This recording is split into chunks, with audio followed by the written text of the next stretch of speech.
All right, jerk-offs. How you doing? How you feeling? It is me, Daniel Muggleton, finally returned from the USA. Right up top, I want to apologize for this episode being late, but for once, not my fault. I got trapped in Phoenix, Arizona. I got to say, lovely city, Phoenix, Arizona. Everyone very friendly. But I was supposed to be there 50 minutes, and thanks to American Airlines, that turned into roughly 27 hours. 3 of those hours spent on a plane, on the tarmac, while they tried to fix stuff before realizing they couldn't fix stuff, getting everybody to leave the plane, then being like, wait a second, we think we fixed the stuff. Well, then getting us back on the plane to sit there while they reset the computers, which on a plane apparently takes 50 minutes because they're not a phone. And then we were told that during the reset, they realized they hadn't fixed the problem and we were to leave the plane, only for our plane to get cancelled. Huh. Am I pissed? You bet I'm pissed. But I got to say, everyone who actually worked at Phoenix Airport was a goddamn hero, including the duty manager, Michael O'Shaughnessy, who came and said hello and said he might check out my stand-up comedy special because it looked interesting. He gave us that hello because I was tweeting them all the time, because apparently in 2019, if you want something to happen, if you want people to treat you better, you just got to tweet about it. Because if you ask, like, if you do anything else, nothing seems to happen. But if you tweet about it, things happen immediately. I had people come and like apologize to me in person. I've had them give me vouchers and shit for free flights in the future. Tweeting at people is how to do things. As a public person, that's kind of terrifying because Twitter scares me anyway. But hey, if you are ever delayed at an airport, just tweet that airline like a motherfucker. Tag me at Dan Muggleton. I will retweet anything if it has to do with American Airlines, a truly horrific airline. Anyway, so that was that.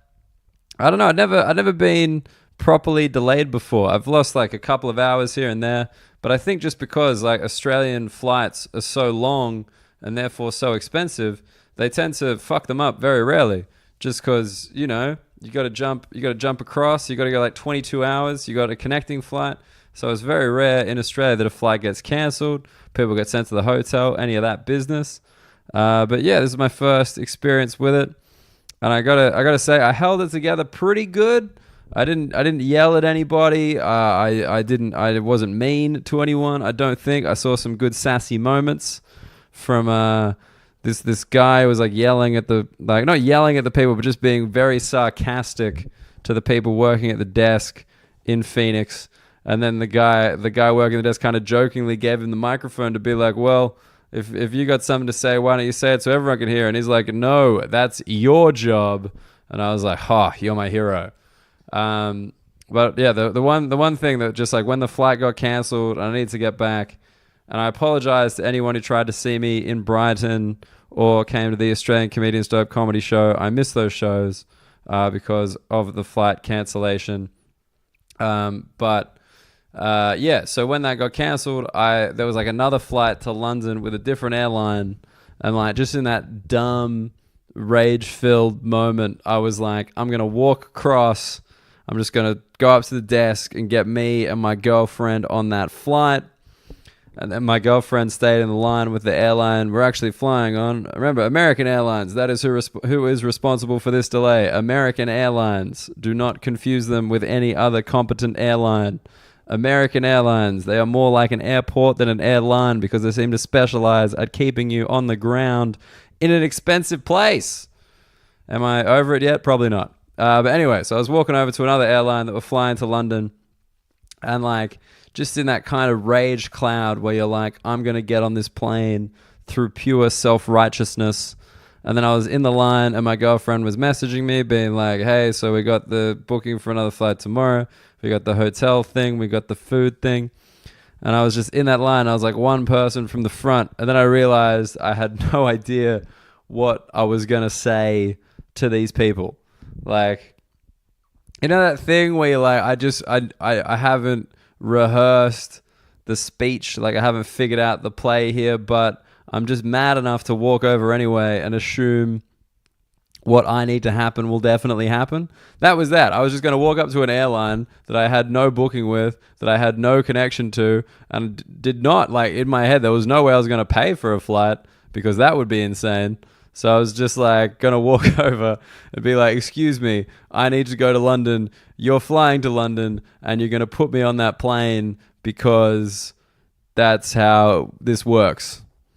And I just finally realized in that moment that I was just essentially going up to a stranger and asking them for a lift because I needed to go to a place. And this was British Airways. So they were going to London. And since I now am a resident of the UK, I figured they were obligated. Idiot. Absolute idiot. So I just walked off. We went to a hotel, caught the flight the next day. Was it delayed the next day? You bet it was delayed. Another 3 hours. I know Phoenix Airport oh so well now. Oh so well. But anyway, that is why this episode is late. That is why I missed those shows. And never, ever fly American Airlines if you can avoid it. Because when the plane finally got in the air to London, I got to say, their food, I know people complain about airline food, but I actually kind of like airline food. I think it's fun. I think it's just like, you get to picture what your life would be like if you lived off those microwavable meals the whole time. And it's like, it's a good motivation to not do that. But, in moderation, it's kind of fun. And there's always like the two options that couldn't be like, they're like trying to be like two completely different options, but they're always essentially the same thing because they need to put them with like Imodium so you don't shit on the plane, right? Everybody knows that. Anyway, the American Airlines food was so bad. Like, it looked bad. Like, it looked like they weren't trying. I think I snapped my knife trying to butter like a bread roll. It was just that kind of like it was like a parody of 90s shitty airline food. Like, it was amazing. And I got to say, they had one of the oldest flight attendants I've ever seen in my life. He was this dude. He had like a full gray hair, full gray mustache, and a full gray goatee, which is not the creepiest goatee color, but it's definitely the color of goatee where the man should be retired. But like, I reckon he was somewhere between 70 and 80 years old. Like, he had like a visual struggle walking down the aisle. And I just pray to God he's never involved in any kind of emergency because he would be the first person needing to be saved. Definitely. Anyway, that's a lot of chat at the top of what is going to be a bit of a long episode because one thing, since I've moved to the UK, I have a bunch of Australian comedians asking me what it's like over here, asking me questions about the UK comedy scene, asking about what's kind of happened to me. So I thought this episode would be a good time to get on my friend Grant Busé, who moved to the UK roughly the same time as me, maybe like a few months later, and we have both had quite different experiences here, both successful experiences, both like positive experiences, but his more through the festival side of things and mine more through the club side of things. So if you're an Australian comedian or a comedian from anywhere outside of the UK thinking of moving, this I think will be a pretty enlightening chat. You'll kind of hear like the intricacies of the scene, like the little different things, like the different changes between Australia and the UK, and hopefully it'll help you if you want to come over here and want to make a smooth little transition. Before we dive in, if you have liked the special, which a lot of you have, thank you so much for reviewing. A lot of people in the reviews saying they found the special through the podcast. It is available on Amazon Prime around the world. Daniel Muggleton, Let's Never Hang Out. That's the title. Go check it out. You can stream it for free with Prime, or you can rent it for like a couple of bucks if that is your thing. And if you would take the time to review, I really appreciate it because it makes me look good to Comedy Dynamics and Amazon Prime. And they're going to keep it up there and show it to more people. All right. That's a big intro, but like all delays, they must come to an end. Let's get into this week's chat with Australia's own a beautiful man, Grant Busé.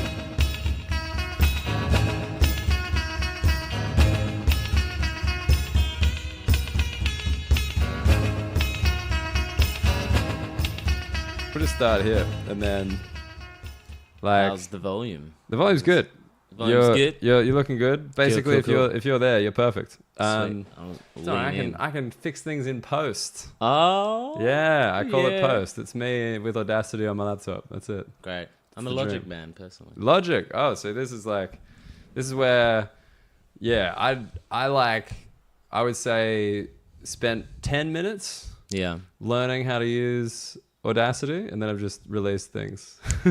Well, yeah, you don't really change once you've got one. Yeah. Mainly because then you have to pay for another program. Isn't Audacity free? I don't know. I don't know. Look- Logic, I remember paying like a deal, like $200 Yeah. 5 years ago. And I've still had it and I'll get the updates. I just kind of got in at the right time. Okay, you were the ground floor. They Yeah. were like, we really need to launch this thing. Let's call up Busé. Yeah. Get him in here. Yeah. And now it's like ridiculously expensive. Really? So you actually did save yourself a bargain. I was just going to say. It's one of the only first adopter kind of things I've ever Really? been. I came to Twitter late, Facebook late, Instagram late, all of those things. I was like, when was late Twitter? Because I think I got Twitter kind of early, but I didn't really know what it was for. I didn't understand. I mean, like the first people on Twitter were like Ashton Kutcher. I think he was the first like megastar Twitter star. Twitter star? I thought Russell Brand had a lot early. And I remember I just remember because his handle was like Rusty Rockets. Like, you know that thing where it's like with email addresses, like your Hotmail was just kind of dumb. Like he just stayed there. He was like, just kept it. Yeah, as he hasn't lame. changed like Russell Brand now. He hasn't got a Gmail. He's just stuck with the, Yeah. Rusty Rockets at Hotmail. Rusty Rocket 69 at Hotmail. yeah. Just like that fucking shit. Yeah. But yeah, I was actually gonna say right at the top, sitting with Grant Busé, Busé,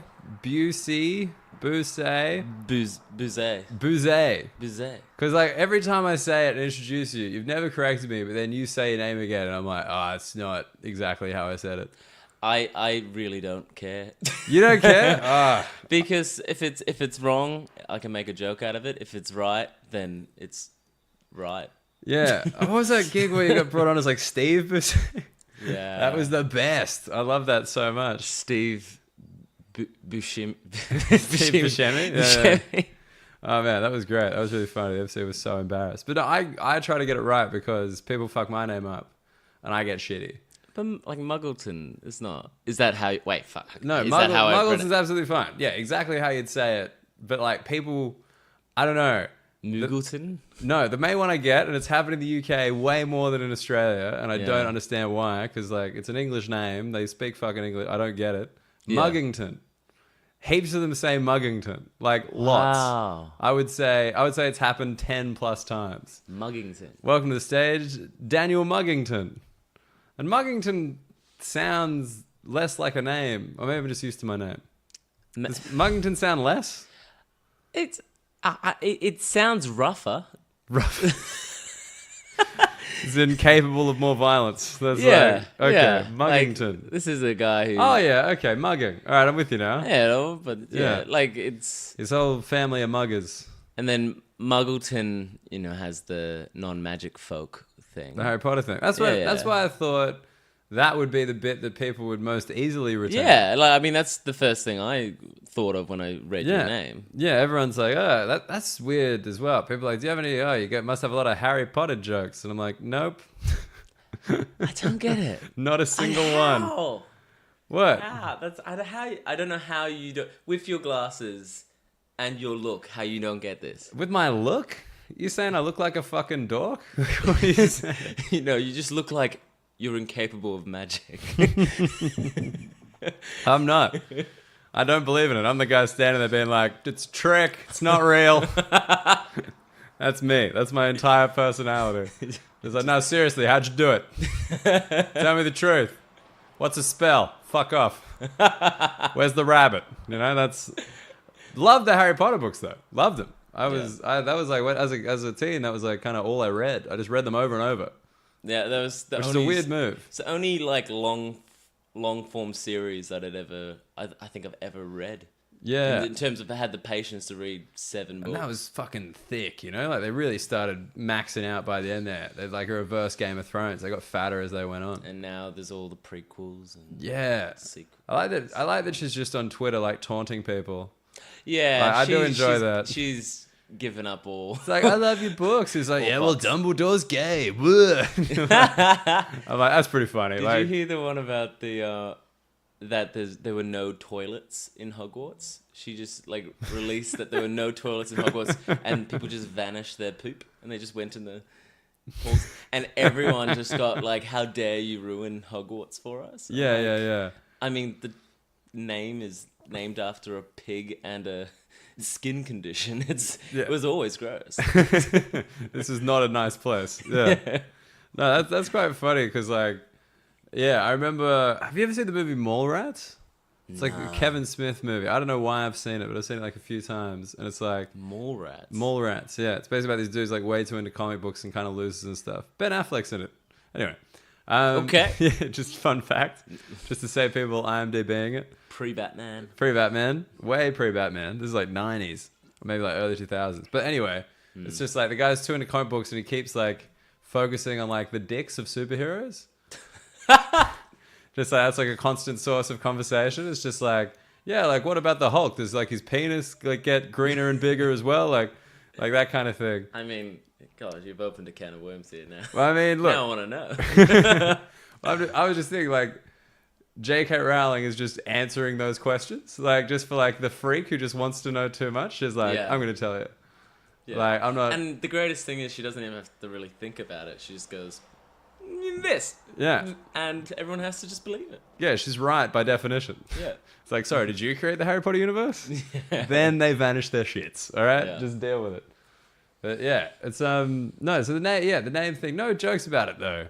Why would you do jokes about it? Why would you do Harry Potter jokes? Come on, puns, really? What am I, British? Well, fuck off with your puns. Well, the pronunciations I always got is because, one, people have so incompetent in adding the accent above the E. So I mean, we're Australian. We don't speak a second language. Exactly. And English E's have no accents. So I get Bussy. I don't mind Bussy. That's all right. I've... growing up, it was often Boozy. Boozy? I'm okay with Boozy. Is that like a nickname as well? Yeah, like Boozy. Boozy. Yeah. So there's that. Buse. See, that one, that's too close to abuse for me. Yeah, but I just don't like it. Just Buse. It's like, it sounds... What is it, like Bose? It strangely sounds more posh than Busé. You are absolutely right. It does. This is Grant Busé. Fuck, how does that work? Because Busé sounds like bougie. Yeah. What is it? Is it French? It's just fucking classy, mate. What is it? It's got to be something. It's not just like a bogan playing around with letters. It just got bored. Yeah, just like fucking put a thing on top of the E. What does it mean? Fuck if I know. I think it's German. There's some French thing in there somewhere.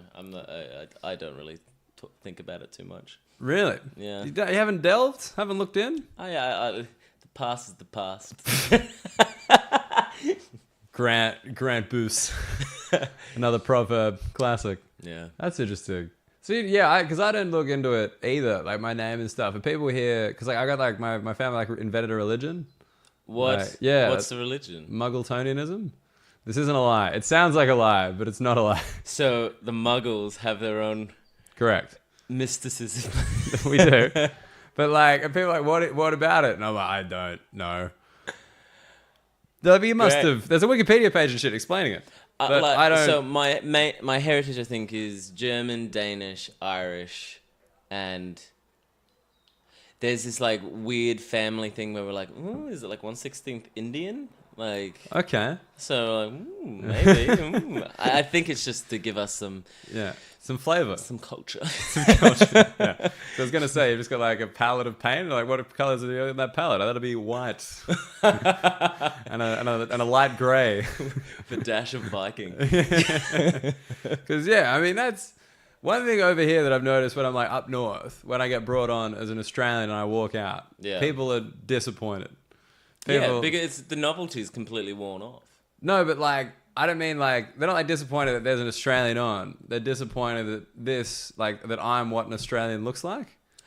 Okay. Yeah. All right. They yeah. want, Whereas I'm kind of Exactly. almost the opposite stereotype.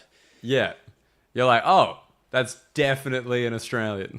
I'm He the teaches person. surfing. Yeah. He fingers mums. That's what he does. He's got paid to say where the bloody hell are you? yeah. All that kinda- shit. Yeah. And then I lean into it here with Yeah. I was on Neighbours 2011, 4 episodes. But were you? I was. It's not a joke that I do.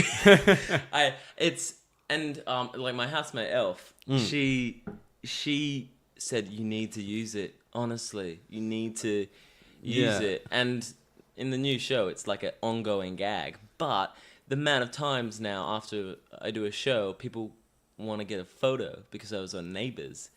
And I'm like, this is 9 years ago and it was 4 episodes. That's so funny. Like, they've just seen you do an hour of comedy, and they're like, "Can we get a photo since you're on Neighbours?" Exactly. Like, we don't want a photo of Grant Busé, Busé, Grant Busé the comedian. We want Grant Busé, actor. That's who we want.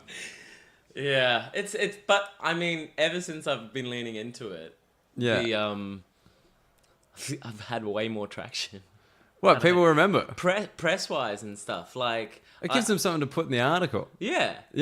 Because they know Former Neighbours star, Grant Busé. Yeah, Whatever. It's it's so weird and like as an Aussie, Yeah. his neighbour's like and it's like who cares? All right, you're on Channel 10's third channel. I don't even know. Is it still going, or is it? It is going. I believe. I haven't checked. That's what I mean. Yeah, like we just aren't even sure. But I think the difference is like in Australia, like people like Neighbours, Home and Away, whatever. Like who cares? Whereas like in England and like the UK, the equivalent things like people like them. Like Like 'em. yeah, like Coronation Street and like all that Yeah. kind of crap. Like they all like EastEnders. yeah. Is that the one? That's EastEnders? one of them. Yeah, that's Yeah. definitely one of them. And just like yeah, like they do know about it. Like I think that's like a very English thing, like all the kind of stereotypical stuff, like Weatherspoons. Like Yeah. just get an English person talking about Weatherspoons, and they'll just fucking preach like they're the choir. And I love how our equivalent is the RSL. And Yeah. No one young goes there. No one's being like, man, it's so fucking cheap at the Ari. Do you go down? It's like, no, absolutely not. No, maybe the surf club if we can't be fuck leaving the beach. Yeah, exactly. Yeah, it's like if it's convenient. Or bowls, barefoot bowls. Is that a I thing? mean, that's a thing. in Melbourne as well, because Yeah, Sydney yeah. fucking loves a barefoot See, remember bowl. I was 21 years in Brisbane. Were you that long in Brisbane? Yeah, thought I you was left raised Brisbane in earlier. Brisbane. Yeah. Yeah. Okay, and then you moved down to Melbourne 21 when you got that sweet acting gig. I went to Melbourne with my ex at the time, and then here I was going, oh, Melbourne, cultural capital of Australia. I Yeah. might get some more gigs down there. Now I live in London. And I am getting gigs here. I just want you to know Yeah. it hasn't just been a massive Hail Mary, drop the pass again. Just like, oh Yeah. boy. Yeah, no, that must be interesting because, like, yeah, I guess just because I'm from Sydney, like, I never moved around Australia for comedy. I was like, Yeah. it's here or elsewhere. Well, I wasn't doing comedy at that time. Like, mind you, I'd done my first gig Yeah, with guitar or without guitar? without guitar. Without guitar. I did the raw comedy competition, the Melbourne Comedy Festival. That's our Yeah. equivalent of So You Think You're Funny, if Yeah. you're a British listener. And I got state finals and Great. stuff. And it was my first ever comedy gig. I had never done comedy before. So, like, it Went well. It went well. Pretty much as good as you can hope. Yeah. And then, didn't get through. Yeah. Didn't do comedy for like 3 years. It was kind of like an experiment because I was doing, like, this is in the days where I was doing theatre and I was doing a show and there was Colin Lane from Leno and Woodley in the show and David Collins from Umbilical Brothers. Right. And they Two were halves of Australia's most famous double acts. Yeah. Pretty much. Yeah. And they were just, like, I was quite friendly with them and they just encouraged me to do it. And, like, Right. I remember, like, it was interval of the show that we were doing. It was doing Mikado, which is like an operetta. Japanese. Well, it's very English. Oh.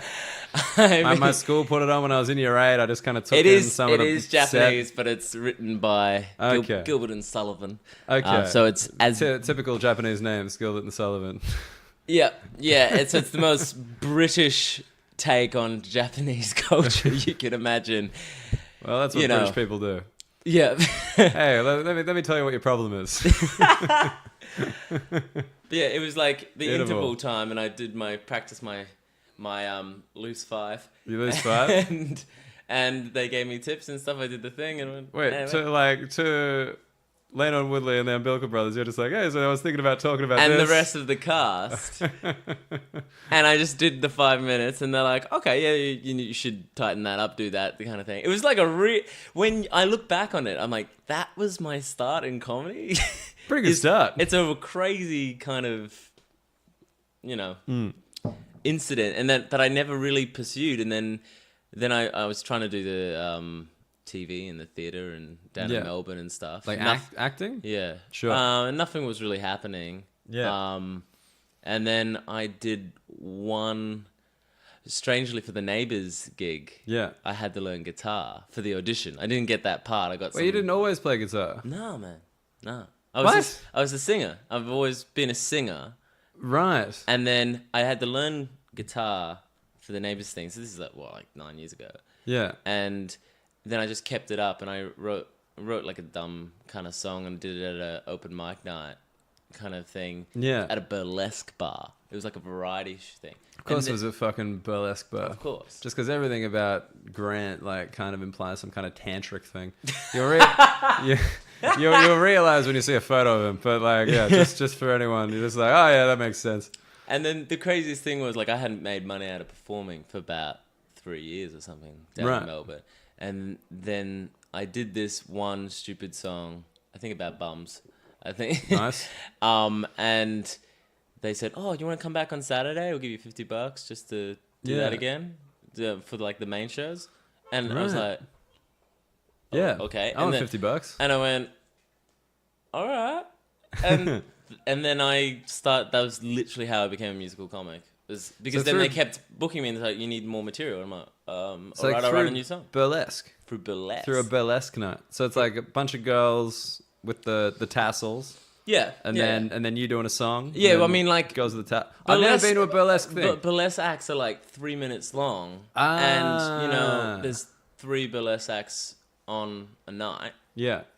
And you need some interval. And then they need to change, and they do 2 acts each. You need something to fill the time. You need an MC to fill when things go wrong. Yeah. I got you. And that was how it all began. And that was the start. That was the start. And that's why a lot of my stuff has a sexual nature to it at the start of my career. Yeah. Because it was this cheeky thing in burlesque bars. You needed to be a little bit... Yeah, because you're in between titillation. Yeah. That's the fancy word for getting a hard on, I've heard.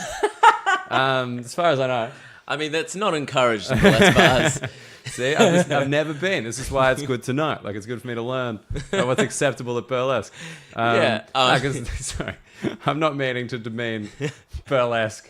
It's just I don't fucking know about it. Anyway. I mean, the whole point is titillation and yes, good. I do have the right idea. Yeah, but it's quite the one thing about burlesque that it's quite political a lot of the time, right? They kind of. I mean, it can be. It can be really silly. It's quite broad. It's whatever. It's kind of like how comedy's gone as well. Comedy's a bloke with a leather jacket and a brick wall. All right. And when I say bloke, I mean bloke. All right. Narrow. I got a narrow definition of comedy. That's a joke. I get so many letters these days. With all your. All the listeners. They get mad. No. I think by this point they understand my point of my sense of humor. Yeah. But okay, that's a really interesting start. But I didn't realize the guitar thing because I've known you mainly over here. Most people don't know me without a guitar. At this point, I had longish hair, but not long like I have now. Most people when they say, "Oh, you had short hair," and they're like, "Oh, that's what?" weird too. Yeah. Because I think my first kind of memory of you is Melbourne Comedy Festival.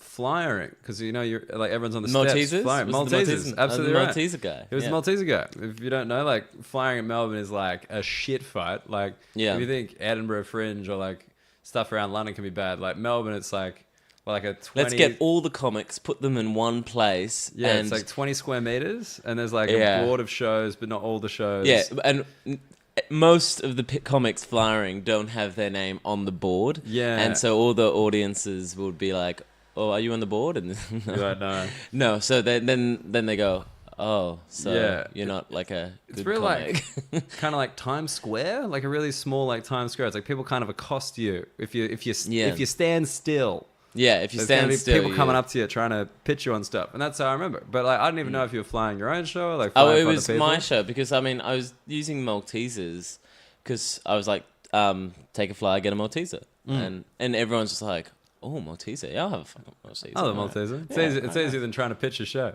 Yeah, it's easier than being like, oh man, it's a fucking inspiration.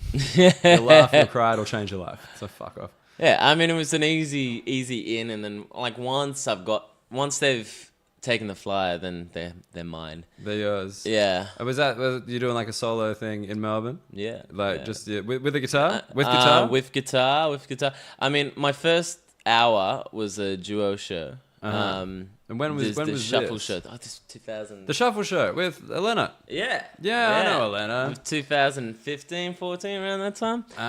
Okay, cool. Yeah, so like pretty much the same time. Shuffle show was 1,000 songs in 1 hour, mashup show. Yeah. You needed two people to pull it off. Yeah. But that was my first hour, and then the next year's. Now I'm on to my fourth. This one's my fourth. Yeah, and it's all kind of been solo comedy. Solo musical comedy from then on. And you came to the UK about a year ago? Yeah. Pretty much a year and like half. Year and a half. A year and like half a month. Something like that. A year. Let's just go for a year, Yep, Dan. there we go. We'll make it easy. Round it down. Round it down. Everyone's like checking his visa, being like, fuck, I think he's not accurate. Well, because of my crazy adventure getting here. Right. I don't know when my visa... my visa had started and then I had to get it redone. Wait, what's the crazy adventure? I don't think I know this. You don't... Like the passport story? No. Okay, well... Lay it on me. Okay, we don't have enough time to cover it all, but I'll give you like the quick notes. Just for anyone else, we're both on the Tier 5 visa, Yep. which is the easy visa that you can get if you're like... I think it's like part of like the G8. I think I've tried to figure this out. That's the countries who can get it. Oh, the country's part of the G8 because I thought it was Commonwealth countries, but it's not. Oh wow! It's like rich countries. Right. It's very rude as a system, but I fucked mine up because I put like an out of date bank statement or something. Of course you did. Of course I did. And then so I had to like drive down to the British High Commission in Canberra to get it on the Friday so I could fly it on the Monday with my girlfriend who would have fucking murdered me had I missed that flight. And it was really funny because like they knew me. When I got to the High Commission, they're like, "Oh, you're the guy who fucked up the visa. Yeah, cool, come on in, mate." Like, they thought it was very funny. So British what's yours? Knows me. So I'd packed up everything, sold all my shit, had a flight from Melbourne to Doha, which is Qatar for people playing at home, and then Doha to UK. And I was traveling with two of my mates. We're going to go do a whiskey trip for the first 2 weeks, up in 2 or 3 weeks up in Scotland as kind of like a last hurrah before I, stay in London. Yeah. So on that first flight from Melbourne to Doha, my passport got stolen on the plane by the guy sitting next to me while I was sleeping. He just went into the overhead and picked it out. So in Doha, then did people like see this or something? No, everyone. I didn't realize it was him until later, which I'll tell you about. Okay. Wow. All I remember is he was going to Zurich. Yeah. And this will come into play later. Okay, sure. And then so I get off. I can't get onto my next flight. Yeah. Because I don't have a passport. Of course. And then in Doha. In Doha. So my Middle Eastern airport. Yeah. Right. And so my friends are like, fuck. They end up going ahead, and I say, I'll get there. I'll catch. Just go. And it's your holiday. Don't stay with me. So then I get detained in Doha without food or water for 29 hours. Why are you detained? Do they think you're like a refugee or something? Well, there's no identification, no anything and stuff. Meanwhile, all my belongings have gone through to Heathrow. Great. Because I shared my belongings with the other guys. So like with their excess luggage. Yeah. So I had no clothes or anything. All I had in my name was my guitar and But the guitar was with you. guitar and a suit. The guitar wasn't with me. The guitar was under my name in the hall. Yeah. Anyway, so I end up getting deported back to Sydney. I'm from Melbourne, everyone listening. Yeah. Which is the distance from London to Rome. Something like that. About 1,000 kilometers. Yeah. I don't know anyone there. So meanwhile, in this whole experience, I've been talking to my friends, and my sister who's been, working on the back Emergency channels. passport or something. Yeah. Yeah, they had to bring someone out of maternity leave in Doha to get me out of the country. And so then I have to get a new passport, a new visa. Meanwhile, all my closest mates are in Scotland drinking whiskey. So 2 weeks later, $5,000 later, doing all these emergency visas. By the way, here's the thing. They found my passport in Zurich. They just found it? In Zurich. And they had gotten it back to me while I was in the airport, but I had already cancelled it, so I couldn't fly on with it. So I had to go back. So I get it all the visa. While you were still in Doha, they got the passport back. Yeah. Fuck, man. And I got the new visa and the new passport, all of emergency timing, so I paid like triple to get it done. I had to do that. And then the Australian feds think there's something fishy going on because my seat got changed like right at the last minute and all. Who knows what it is, what it actually is, and I don't think I'll ever know. But then they were worried about you, or worried about the guy, or worried about they were worried the that there was a bit of a conspiracy. Jesus Christ! And that it will happen again. Yeah. And they just fucked with the wrong person because I had my sister had this international lawyer that she was on a girls' night with her who was working on my behalf. Jesus. And it was crazy. And then I get a flight back to the UK, and because I want to catch up with the last few days of my mates in Scotland. You're still trying to get on this trip. I'm still trying to get on this damn trip. Fucking love the boys. And so I go to Glasgow, which is not your usual entry point to the UK. No. I know because the entrance officer was like, "Oh, we never get these." Then I took like a 6-hour bus ride up to Aberdeen or it was Inverness or something? Isle of Skye. All right. They were in Isle of Skye at that point. Oh, fucking hell. And of course, they'd forgotten. They brought the wrong bag. So then I get there, and all my clothes are actually still in London. Oh man! So you still wearing the suit? I'd done a Kmart run back in Oz, and so you're looking good. I had some stuff. Yeah. But because I didn't want to buy another flight down from where we ended up in Edinburgh, I had to take an 11-hour megabus or something down to London. And so the whole thing, people getting complaining about a 3-hour Ryanair delay, and I'm just like, 321 hours, man.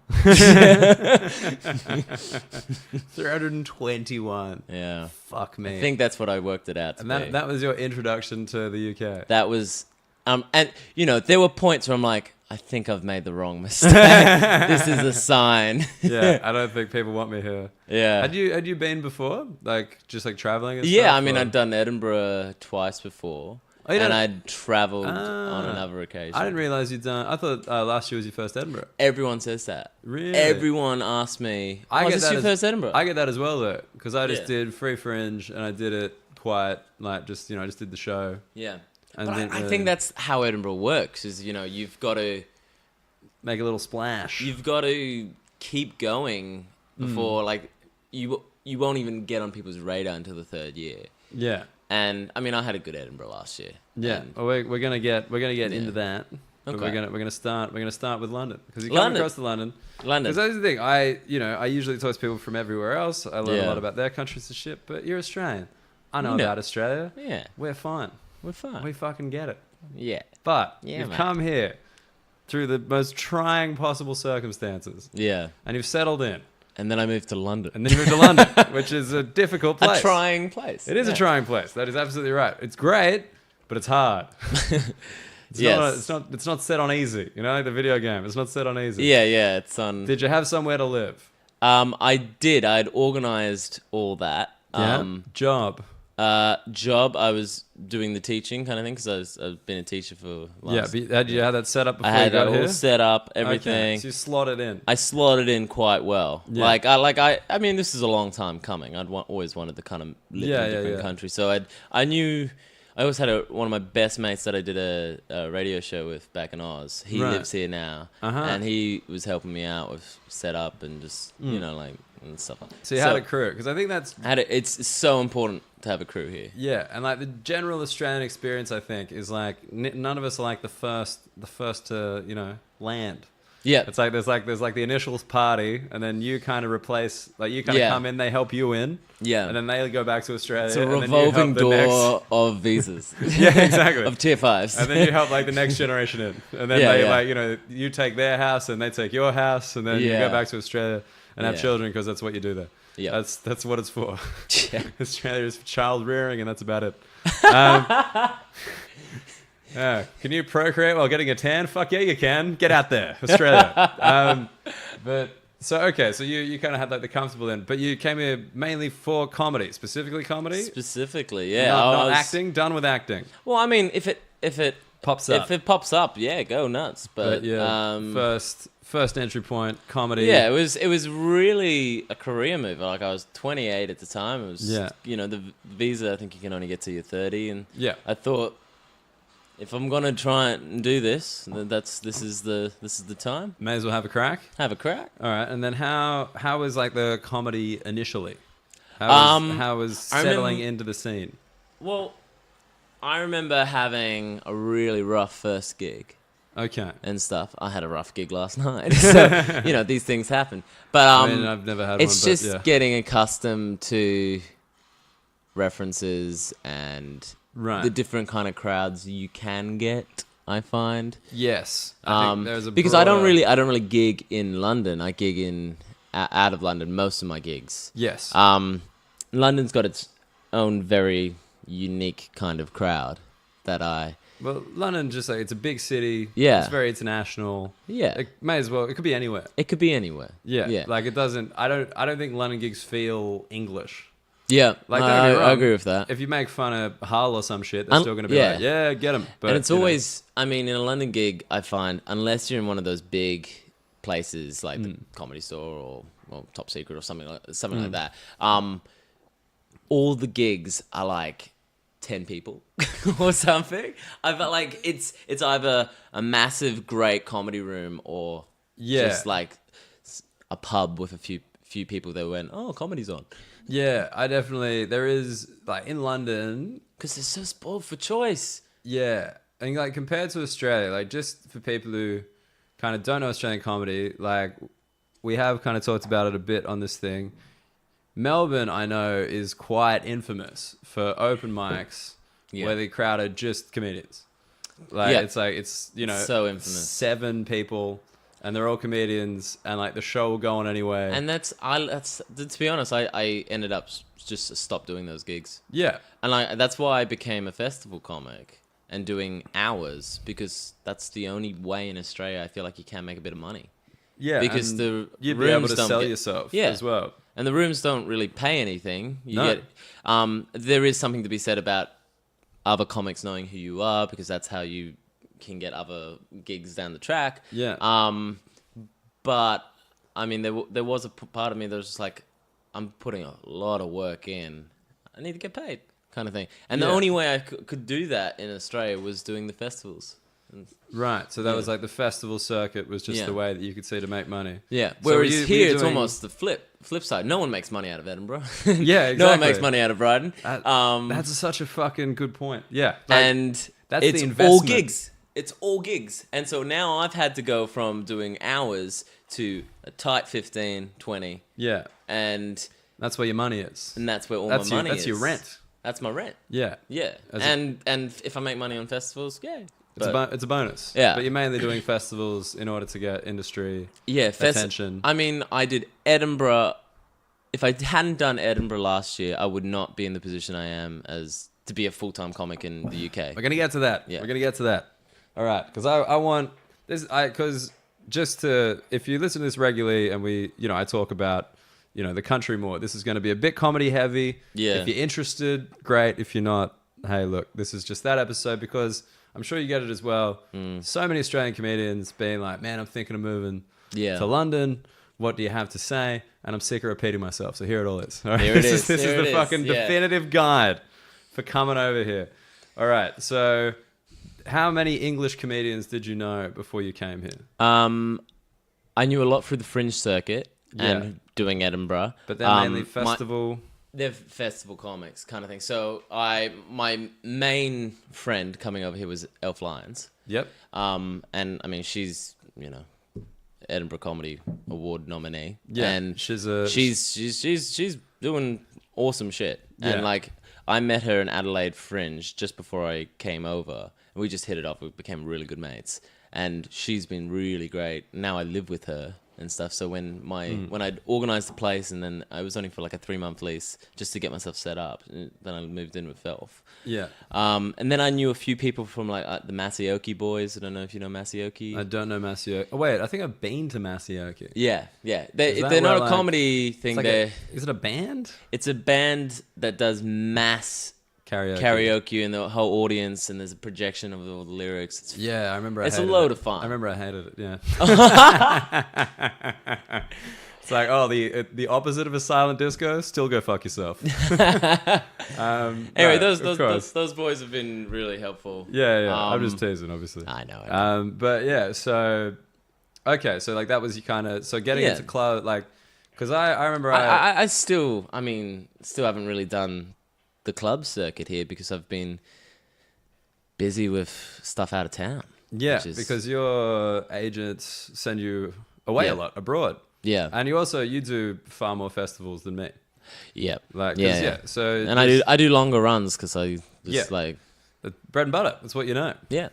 So that's because I'll do like a show here and there, whereas you'll do like 3 nights. And it's also hard as a musical comic to get across what you do in a 5 or a 10. Yeah, because is that hard? Like the kind of open 10 here, like that kind of trial spot. I haven't really done many of them, but I mean, I've got a song that I know will work in any situation. Yeah, but I'm kind of like it doesn't give everything about what I do, kind of thing. Sure. Like all the different. Yeah, I don't know. You've seen my work. Yeah.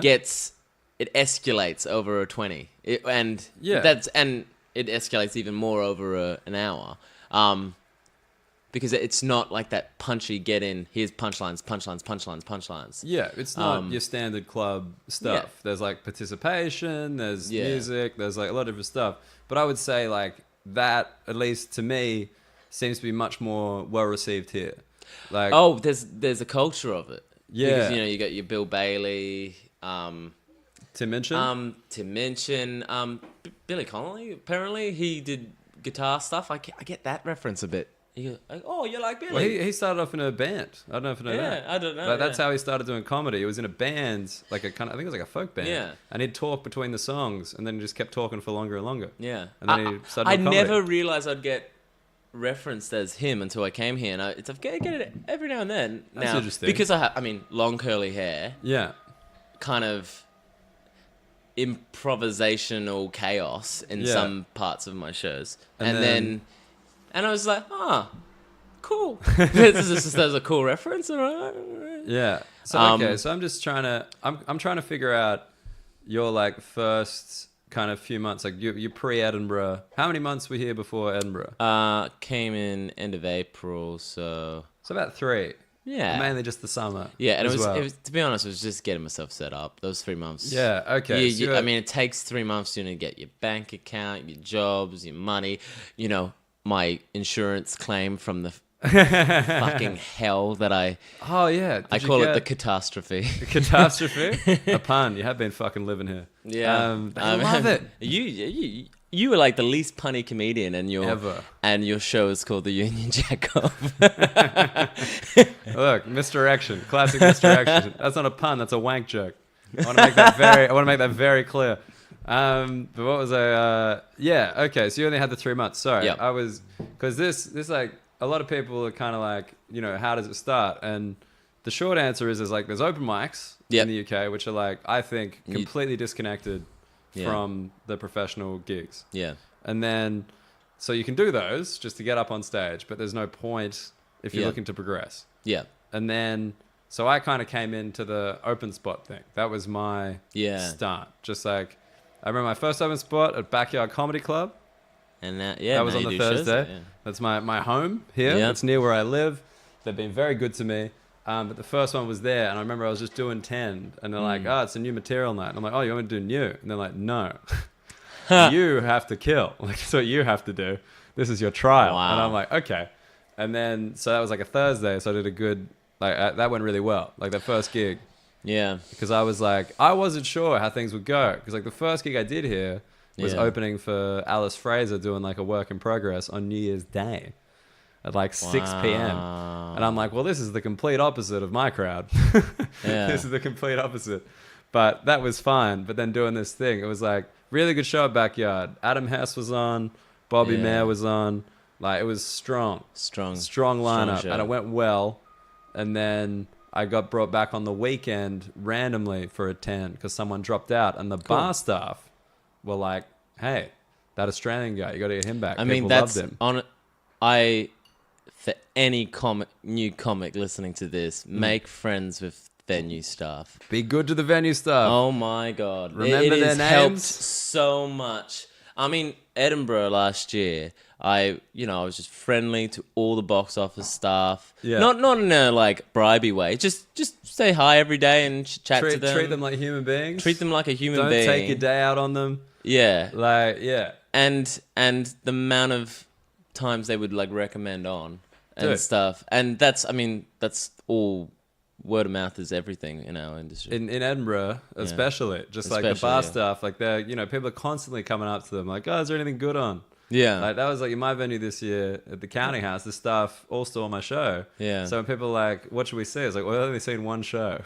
Yeah. So probably go see that one. I was like, great. Well, what do you want? I love how they ask the bar and they're like, they're working. They never get to see comedy, and if they do, it's children's comedy. Yeah, it's in the middle of the day. Yeah. But no, so I really went in through the club side, whereas it seems like because you're in the summer, and that's the one thing I think people from Australia underestimate here. In the summer, no one goes indoors. Well, this is a massive point with the difference between Australian comedy and English comedy. Lay it on me. Because like I've always had this theory. The reason why there is much more of a going to see comedy culture here, going to see the theatre and stuff, is because the weather's shit. Yes. Because, I mean, when it's sunny, everyone wants to be outside. In Australia, majority of the place, it's all sunny. Yeah. And you're like, why would I want to be inside listening to a guy chat? And when I can just be in a beer garden or, talking. or near a beach and with mates. Going for a walk. Yeah. And it's also the reason Melbourne has the shittiest weather, and that's why it's the cultural capital. Well, man, in that regard, then it should be fucking Hobart or something. Like just somewhere in Tassie. Just like, I mean, actually, in fairness, Hobart it's got Mona. Yeah, rapidly gaining culture. There you go. All right, Grant Busé, good theory. I mean, why is Europe, this cultural powerhouse of the world, and there's so much history? Weather shit. Yeah, weather shit. Go inside. You need something to do inside. What can we do? Oh, tell some jokes. Boom. Oh, I can play guitar. All right, let's watch some live music. They do have an amazing culture of going to stuff, and I think it's a combination of the shit weather, and the shit apartments. So you don't want to stay home because in Australia, our houses are comfy. Yeah, there's no exposed wiring. The amount of places and friends that I've gone over to their place and they don't have a living room. Yeah, it's just rooms and a kitchen. Their living room is the pub. Yeah. It's down, like their living room is not in their house. It's somewhere else. And at every pub, there's an open mic night or a musical comedy or something. There's just music on. There's just stuff. There's just stuff everywhere. And I completely agree with that. So that's interesting. I thought you were doing more club stuff than you are. Because you're very busy.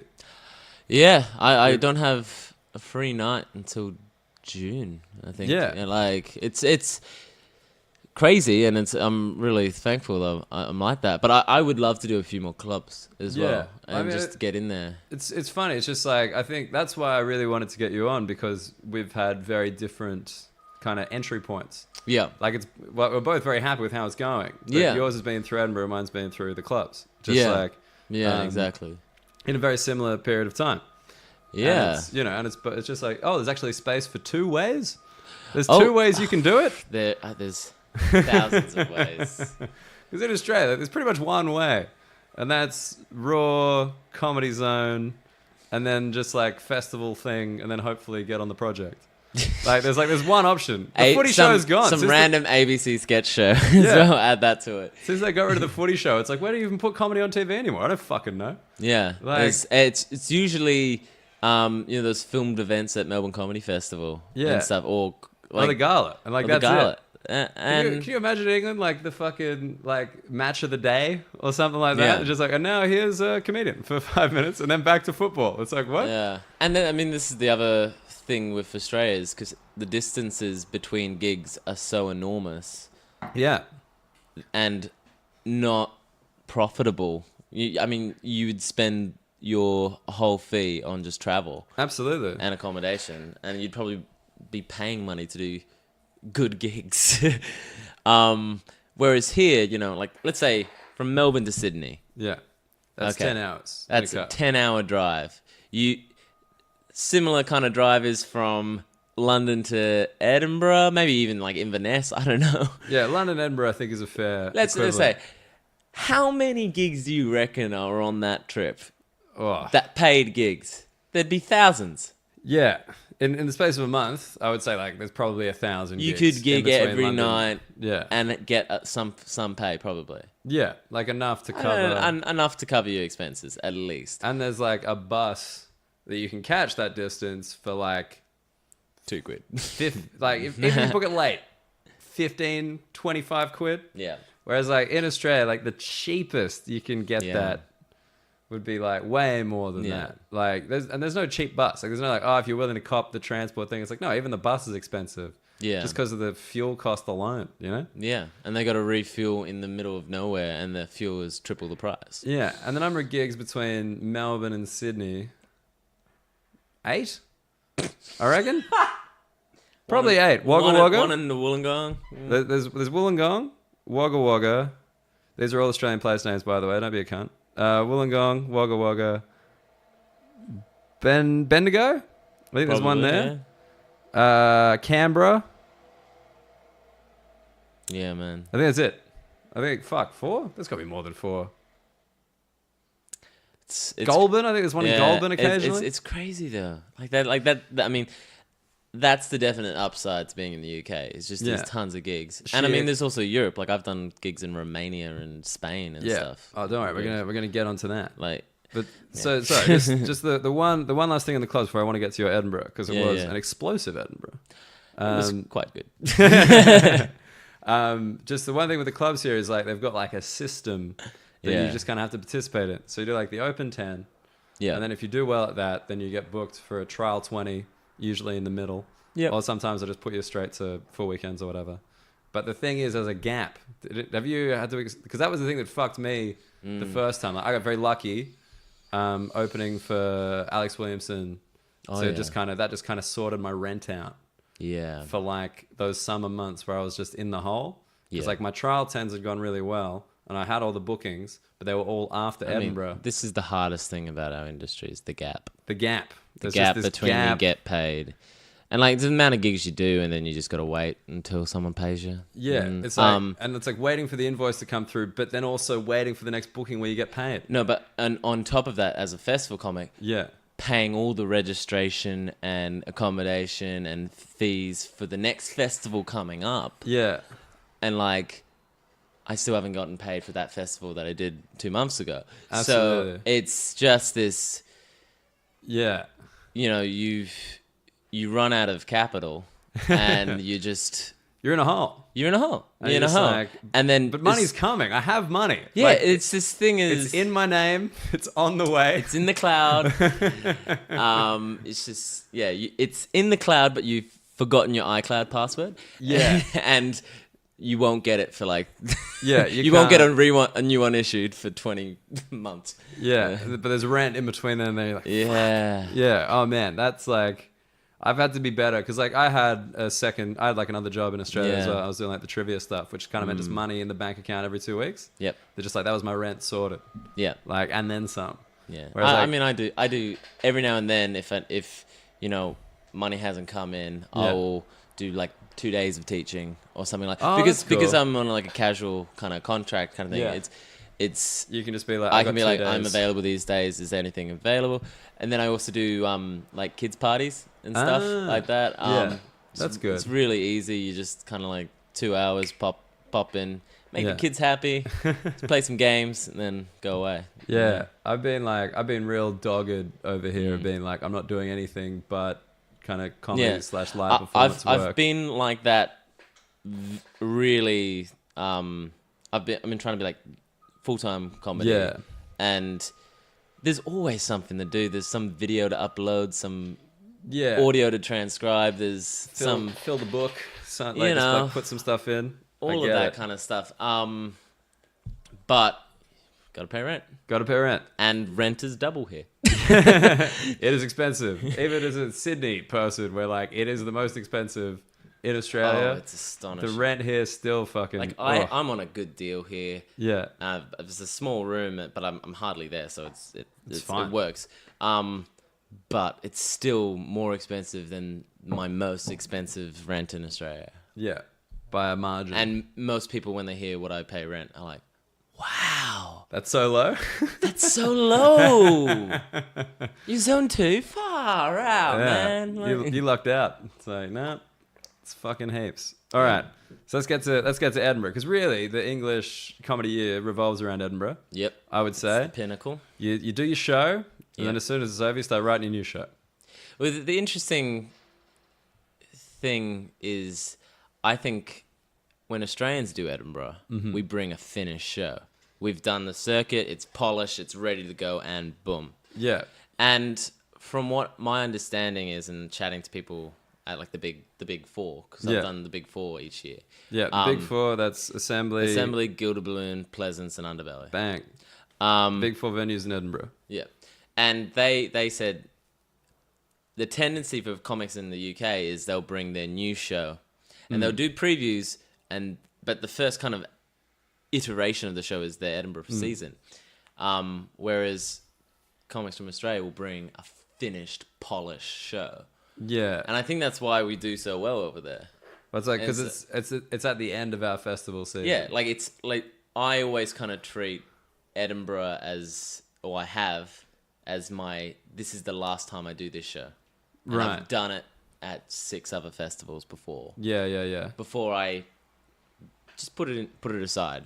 It's Okay. always there. Like I try and write a show that will always, every show is different, complete different hour, and I can pull it out when I need. Yeah, when I need yeah. it, kind of thing. Because yours are quite thematic Yeah. shows Yeah. and like, yeah.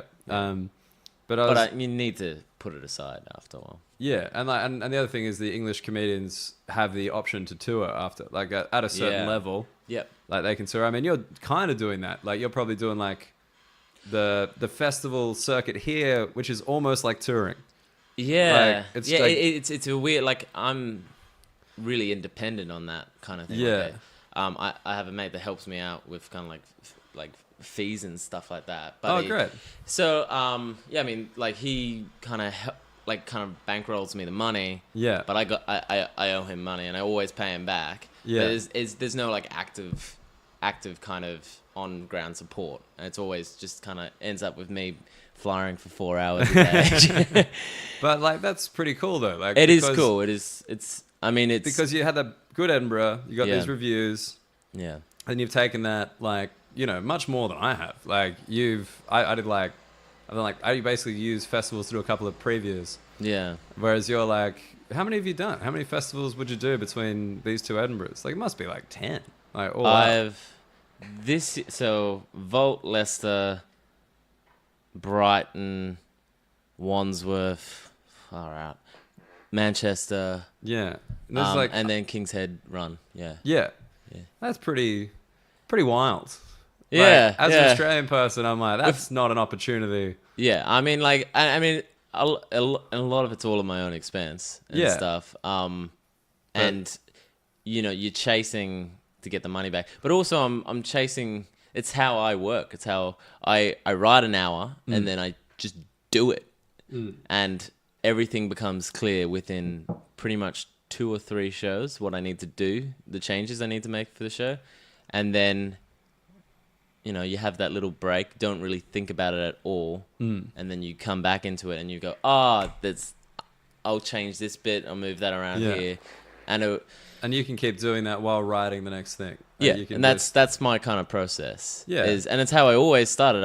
I did hours first rather than 5, work 5s and add a 5 and that, and just until I've gotten one. Yeah.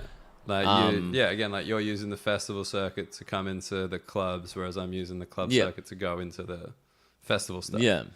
Like that's. I mean, there's something more to be said. Like you hear like comics that have been around for like 10 years and never done their first hour. Yeah. I'm like, but when they do it, it's so solid, and they have enough, reputation and the people around you that go, oh, this is a debut hour, amazing. Yeah. And there's something really to be said about that. So do you regret the way that you've done it? I don't know. I think it's a different way. It's a different way. It seems very organic to you, though. It is very organic to me, and I like the fact that I can say I have 4 hours of material that I can whip out at any moment, and it's made some of the bigger gigs that I do now in London, having that amount of songs, and if someone says, "Oh, do a 45," and then something's not working in the crowd, like they're not digging the more dirty stuff, then I go, all right, I'll bring out the pun-based songs and the more kind of like easy family-friendly songs. Different gears. And then vice versa. So it's made me less bomb. It's made me not bomb-proof in a weird way. I still have shit gigs. Everyone does. Yeah. But because of all this work I've had over the last 4, 5, 6 years of creating these shows, I've got all these songs I can just draw from, depending on the crowd I get on the night. Yeah. So okay, let's talk about Edinburgh 2018. Okay. You're doing Gilded Balloon. Gilded Balloon. Last minute, right? It was the last minute. I wasn't going to do it. I had no responses. It was a show about my day job teaching sex ed to autistic children. Yes, and you'd done it in Australia? I'd done it for like 2 years in Australia. Right. So this was like a finished show. It was finished. It took me, like, the first year of it, I was just unhappy with it. I was like, it's not working. And then I got a really, it wasn't a bad review. It was just a really brutally honest review. Sure. And do you remember any choice quotes? It started, the review started off with, I love Grant Busé, and then proceeded to proceeded to tell me why he didn't love this show. I love it. Yeah, you just got that in your head. You'll never forget it. But I actually, I messaged him and I said, thank you, man. You told me everything I need to do with the show. Yeah. And I said, I'm going to make changes. Do you want to come back again and just see it? I'll get you in again. Yeah. And he came back and now we're mates. What, with the reviewer? Yeah. I hated you. Yeah. That's so weird. But he's so instrumental in that show turning itself around, because the next run I did of it, I got an award. Was that in Australia? Yeah, in Australia. Where? Adelaide. Adelaide, yeah. Okay. It got nominated in Perth and then got an award in Adelaide. Awesome. And it was, I put that almost solely to this reviewer going, come on, man. A heartfelt review story. I never thought I'd see the day. It's weird. And so he really got it. And he's also a theatre director kind of thing. He got what I was trying to do. Yeah. And once that I had to make like a really bad, like it was hard for me to cut this one song because I really loved the song and everyone loved the song, but it was not working and it was just causing a tension in the show that didn't. Right. It just didn't work for that show. So Yeah. you're like, this has to get out here. I've recently just started adding it back into my set now. And it goes fine. It goes fine, but without any context. Yeah, and so I was so happy with the show at that moment. I thought, all right, in Adelaide, because it was getting some traction, Sure. someone from Gilded Balloon saw it as part of the Honey Pot program. Honey Pot program is kind of like a networking program that's set up by Adelaide Fringe. Right. I always say for a UK comic, if you want to get more gigs in the UK, come to Adelaide Fringe because all the bookers are there. All the bookers in the UK are in Adelaide. That's so weird. And because it's a smaller festival, you actually get some FaceTime. FaceTime. Right. Yeah. So. Oh man, that really makes me sad because, as you know, I fucking hate Adelaide. I've had 2 nice runs in Adelaide and 1 absolutely shocking, which ended in my girlfriend breaking up with me. And among 2 shows and not making money. Yeah. Oh, what a dream. Yeah. Yeah, but what was You were talking about the Honeypot program. Yeah, You came and to then the they Gilded came. people. They came, and they said last minute. All we have is 11:45 at night. Which in Edinburgh is fucking late. Like It's late, and it invokes a certain type of crowd. yes. And I mean, A this drunk, show. a drunk one. Because in Yeah. Edinburgh, just for context, my show's at 4 p.m. Yeah. I'm not like an afternoon family-friendly guy. No, But 4 p.m. is a dope time slot. it's great in Edinburgh. Yeah, because like- you're done, and then you can do spots and And you like just the enjoy audience yourself. come, they're probably having their first beer of the day, maybe their second, and Yeah. like they're chill and they're a good audience and they'll give you money. Yeah, Whereas like 11:45 p.m. they're probably like beer number 7. so they don't Like, have money in their They pocket. don't have too. money either. They got nothing, but they're excitable. Yeah, Yeah. but And it you was took the it. perfect. Well, because I was moving to the UK, I knew Yeah. if I was moving to the UK. I'm like, well, I'm in Edinburgh. This This is yeah, it. I need to do it. It turned out perfect time slot for the show. Mm. Even though the show it seems very sexual and like sex ed related. What's it called? The Birds and the Beats. There we go. And it was a hip hop show about the lessons I learned from my day job teaching sex ed and music to kids with autism. Mm-hmm. And then using those lessons and seeing how everyone can learn from that. Sure. Basically. And it worked so well with drunk crowds. I made a few little adjustments just to let the rowdiness happen. And it worked. Yeah. It And worked. how was the start of the run? Like, how are your numbers at the start? Decent. I mean, like, it was around the 20s and stuff. Yeah, and then, like fuller on weekends. I mean, and- like, I'm a good flyer. Like, Yeah. and I will fly for 4 to 5 hours a day. right. Yeah. And And you were still getting 20 at Yeah. the beginning. yeah. And I mean, because it's a hard time slot. Yeah, Because that's what everyone, I mean, you've got to really, and you got to do some offers and stuff like that just to get people in the door. Mm. But then the Scotsman review came out, Yeah. which kind of changed a lot of everything, but also in a bad way too.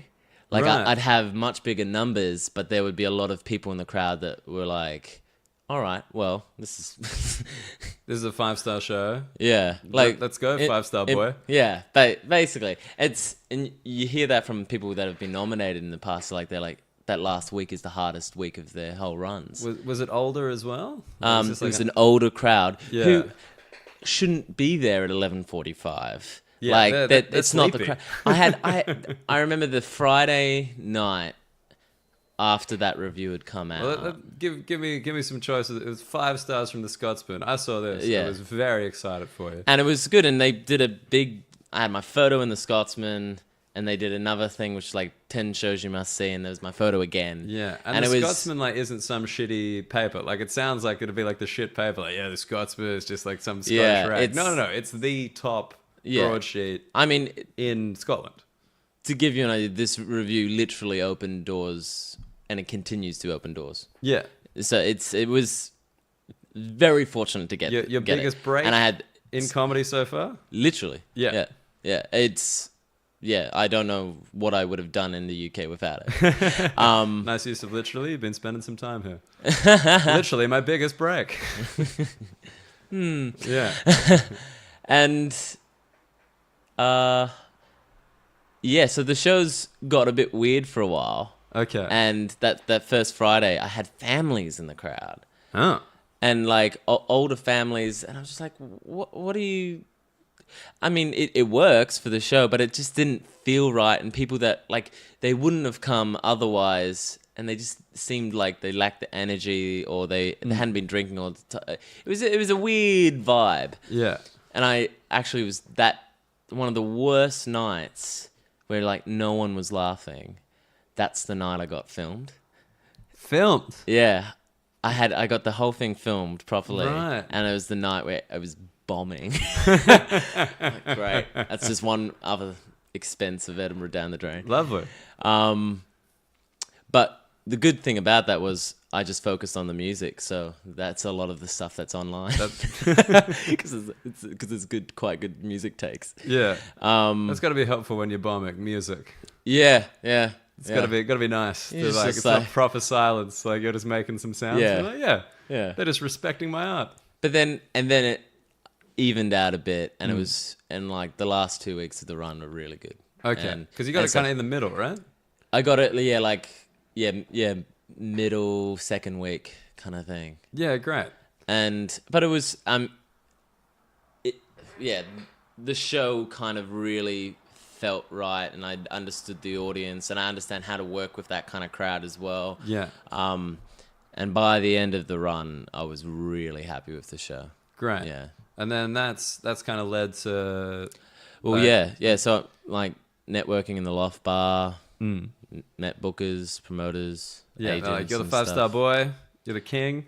Well, yeah, like someone would say, oh, he got this, and then it would just literally be to have a conversation. Yeah. And stuff. And things still don't come from that, you know, but at least it gets you... Well, people now know in the door. You know, as you said, this is my third Edinburgh. No one knew I did Edinburgh. No one knew who the... It was weirdly, I got 3 reviews that year. Yeah. One was 3, 4, and 5. Yeah. Which doesn't say anything about the quality of the show. I mean, it means it's not shit, I think. Yeah. That's like a pretty clear indication. But Edinburgh was good, and I would not be doing the gigs I'm doing right now. Yeah, because that's how you got your management through Edinburgh, which is very common here. Yep. Like people see you at Edinburgh, and then they start talking to you, and then you make a call. Yeah. And then they hook you up for the next year, and then you go to Edinburgh again. Yeah. And then you play the game again. Play the whole game again. Yeah, because Edinburgh is truly like an industry showcase rather than a artistic endeavor. Because I mean, it's hard to really do Edinburgh just for the love of it, because it's brutal. It's so brutal. It is like, do you find it draining? Like, because I've always done Edinburgh like as a way to kind of develop a show or to like fine tune it. Yeah. With like no real financial investment. Well, yeah, because you've done Free Fringe every year. Exactly. Whereas every year I've done pay the Fringe. So the whole time you were like, get to break even point. Yeah, right. I got to sell 30 tickets every night to break even. Like. Yeah, I get you. And there's like obviously the expense of like accommodation and yeah, all of that. And I mean, it's expensive to put on a show. Really expensive. Yeah, it's like because I've taken the coward's way out. It's been. Awesome. Mean, it's not a coward's way. I can't do Free Fringe because they don't have the tech requirements. I mean, some do, but I'm not at that level of my career to get that room at that right time slot. Because like the tech requirements, the tech in the Free Fringe is only in the really big rooms, like 120 plus, kind of thing, and they're very competitive. Yeah, and people who've done the Free Fringe years, they get those rooms, justifiably so. So it's one of the hard things of being a musical comic is you need tech, and if sound keeps fucking up, there's no point. People just switch off. Oh man, You know from that gig we did that. Just on Saturday we had microphone issues. I had to go a cappella, but they were fixed by the time you got on. Fucking thank God for that. But yeah, I mean, that's what that's one of the things that I love about comedy and the way that I do it is just the pure minimalism of it. Like, I can get through a gig without a microphone if necessary.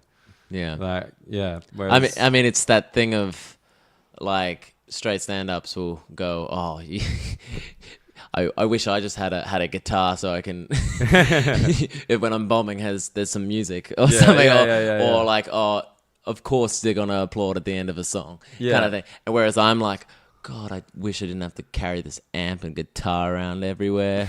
It'd make my life so easy. Dude, grass is greener. That's all it is. But yeah, I mean, the one thing I'm just like, any of those comics who say that shit about musical comedians, I'm like, all right, would you want to get to a gig 30 minutes early every time so you can set up? I wouldn't.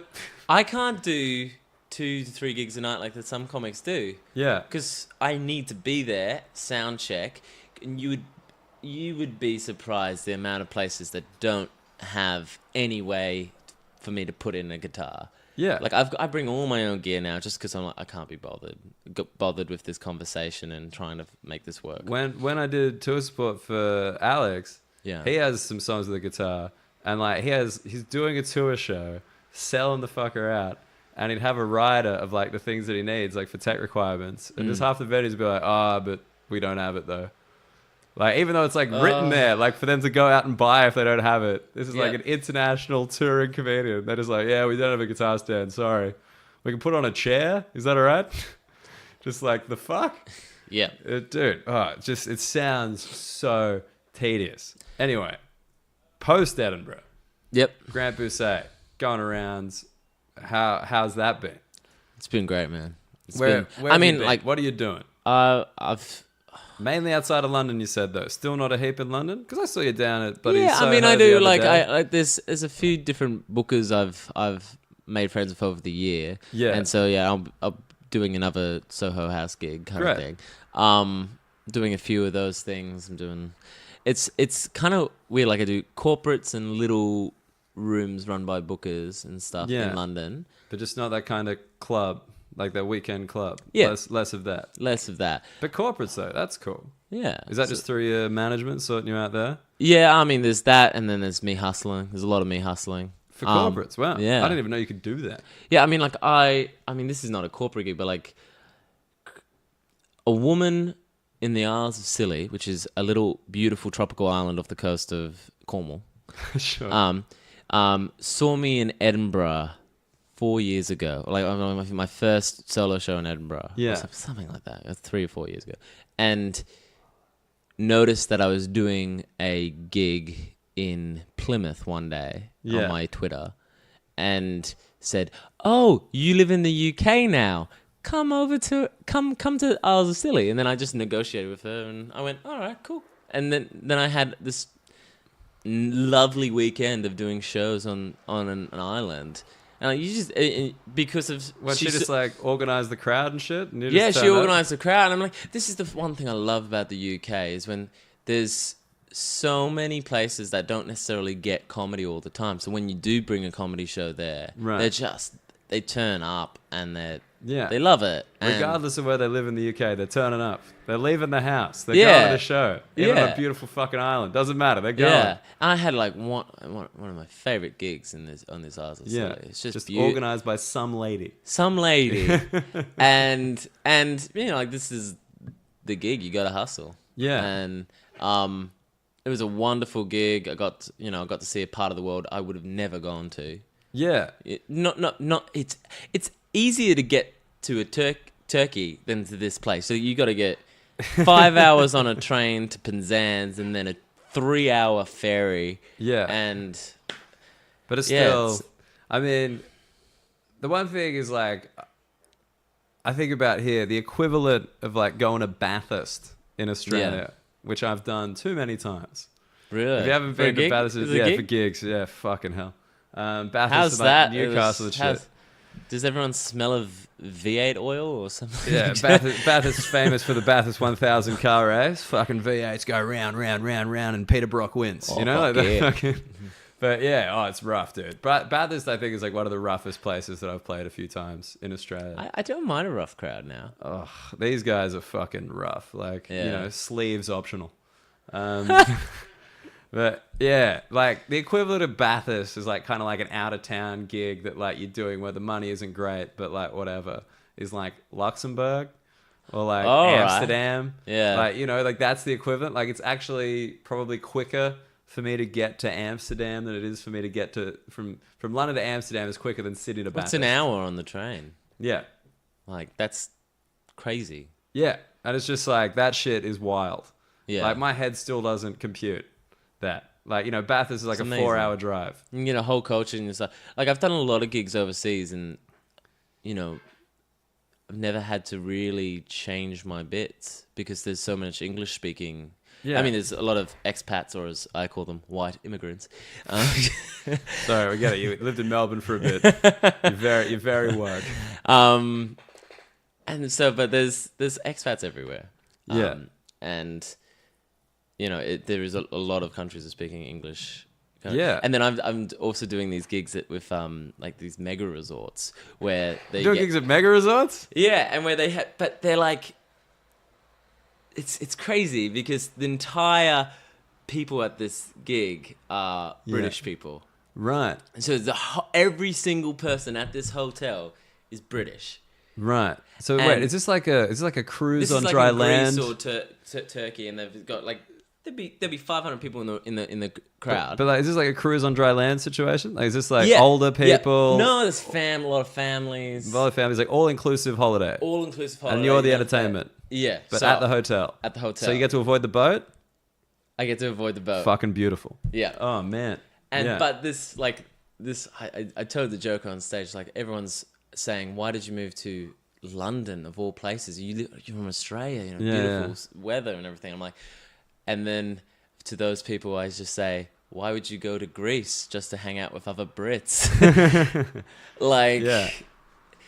I don't know. It's really foreign kind of environment to me. Yeah. But it's fun. But that's so great. Like, I mean, Yeah. that's nuts that you could just do that. Like, Yeah. play a crowd of like 500 people, yeah. like in a tropical island destination. Yeah, I mean, I was in Crete last week, and I Yeah. did this. The gigs are weird because no one there paid to see comedy. It's Just part of the it's just entertainment the package. entertainment kind of thing, and you kind of got to set up especially as a music act, you got to kind of set up while people are just waiting around. There's like 400 people watching you sound check. Yeah. You're like, okay. Is it just you, or is it like more acts? It's just me. I mean, they have other entertainment, and they Yeah. fly in people and fly out. And Yeah, stuff. yeah. But yeah, great gigs. You get to stay in the hotel. You get Yeah. fed. I mean, I had food poisoning when I was in Greece, so the worst thing is looking at an all-you-can-eat buffet, and all you can eat is bread. I love a buffet so much. Oh, it's so good. I get so excited by like a buffet at a hotel. Like, I'm, mean- I'm about to go to Vegas, and like that's genuinely the thing I'm looking forward to most. Buffets. The MGM Grand buffet Yeah. breakfast. Fucking sign me up, cunt. Love it. Yeah, I get so G'd. I get Yeah. too excited by a buffet. yeah. That's living. Buffets. Oh man. And if you, yeah. I mean, that would be a great writer for any comic. Yeah, I would like a buffet. I'd like a buffet. A very small buffet. Like, but I want the same like buffet. What are they called? Like the troughs? Like The trough. the trough? The trough. That's how little I respect myself. The trough. What are they called? The bassinet? No. What's The metal things that Yeah. they put eggs in. Yeah, what are they called? I don't know. Is it maisonette? Maisonette. Maisonette. I think it might be a maisonette. Well, I'm going to put this in the description because otherwise I'm going to get derailed. But if anyone knows, Anyone knows? Comment below. Get involved. theunionjackoff@gmail.com. Right in. Is it maisonette? Fuck. Baie Marie. Mate, you're asking the wrong person. Yeah, fuck. That's- I thought all this time around buffets, I thought you might learn a thing or two I about mean, the culture. yeah, I'm looking at the food. I'm distracted, man. I'm talking to the staff, being like, what do you call this? Yeah. What do you call the metal thing? Yeah, they're the only people that don't speak English. Oh, is of the course. staff. The only people who don't have an English accent. Yeah. So I know the word, I just know it in Greek. Oh man, but that's so great. So like, yeah, and like now, obviously, you're just. I mean, these are options you just don't have in Australia. yeah, it's just the opportunities. And I mean, not I'd love to make money in Australia, but that's kind of the reason why I'm here is that I can make money here.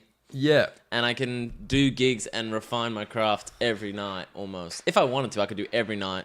Yeah. And I mean, it sounds like you're doing pretty much almost that. And I assume the majority of them are paid. Like, I mean, yeah, there's a week there, which is Brighton Fringe coming up and stuff. So who knows if it's paid or not? Like, Brighton Fringe, so it's a real Adelaide Fringe type experience. yeah. So we'll see. Yeah. No, but just, I mean, I think that's the kind of vibe from everyone, because I don't dislike Australian comedy. Like, I have my issues with the industry. Yeah. And the main issue is that there's like very little money for anyone. But I mean, I can also understand on the flip side is where's the money coming from, because you're not getting audiences in. Just because it's so sunny outside. The sheer audience size difference. Yeah. Like, I mean, 25 million in a continent and 85 million here? 60 mil. 60 mil? Really? Yeah, mate. Anyone who listens to this regularly knows that I'm on top of population. 60 mil here, 60 and then 1 million Australian backpackers. Yeah, just taking up space. It's just, and the audience. I think the Australian comedy industry, like, venues pay for stuff, whereas like here, generally giving the venue a cut because you're expected to make the money on the door. Like, there's enough bodies in the room that you make your own money, or they make it back on drinks. Because, like, yeah, man, here, if you're doing a gig to less than 100 people, the promoter apologizes to you. That's awesome, yeah. I used to run shows in Australia, and I would feel pretty good if we had 30. Yeah. I'd be like, 30, 40. I'd be like, yeah, this is good. We're looking all right. Mind you, I did a gig last night in London to 10 people. Was it?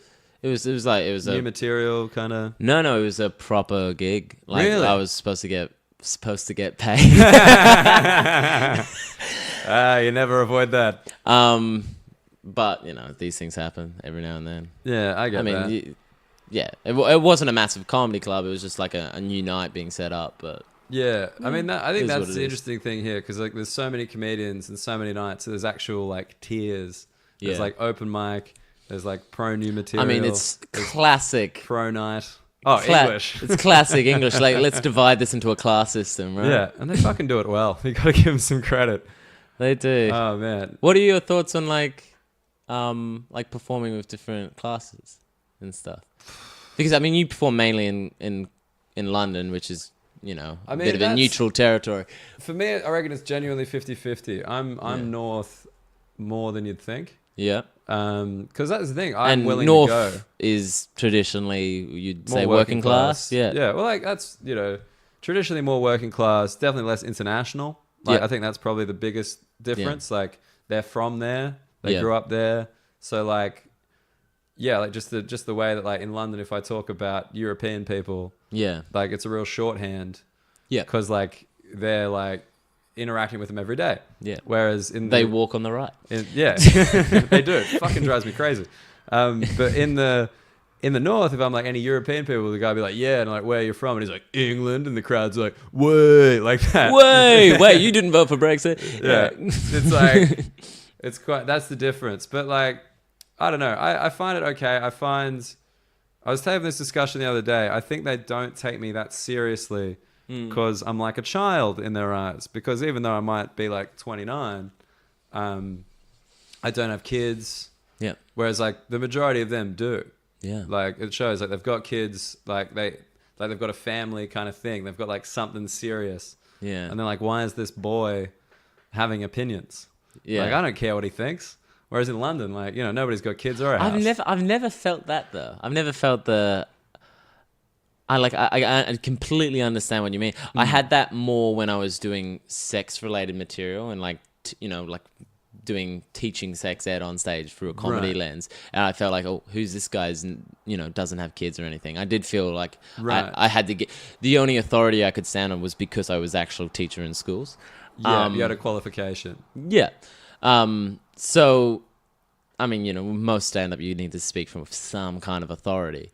Yeah. I mean, I think... Or absolute ignorance. Exactly. Yeah. Whereas I think I think that's like stylistic as well. Because like a lot of my stuff is like, here's what I think about this. Yeah. And like, that's just kind of... So it's easy to be like, I don't care what he thinks about this. The fact that we're Aussie is like...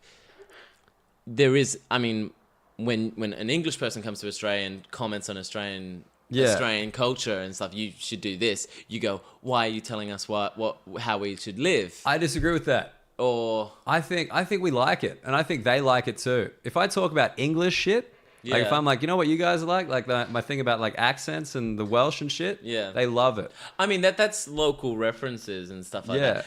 I'm talking about like if you're opinionated about Brexit and stuff like. I think the country that really personifies this is America. Yeah. Like if you start bagging on Americans can get quite defensive on it. Yeah, I agree with that. I think British people are awesome at laughing at themselves, like better than Australians. Like I have a joke where I just say in the joke, British people are ugly.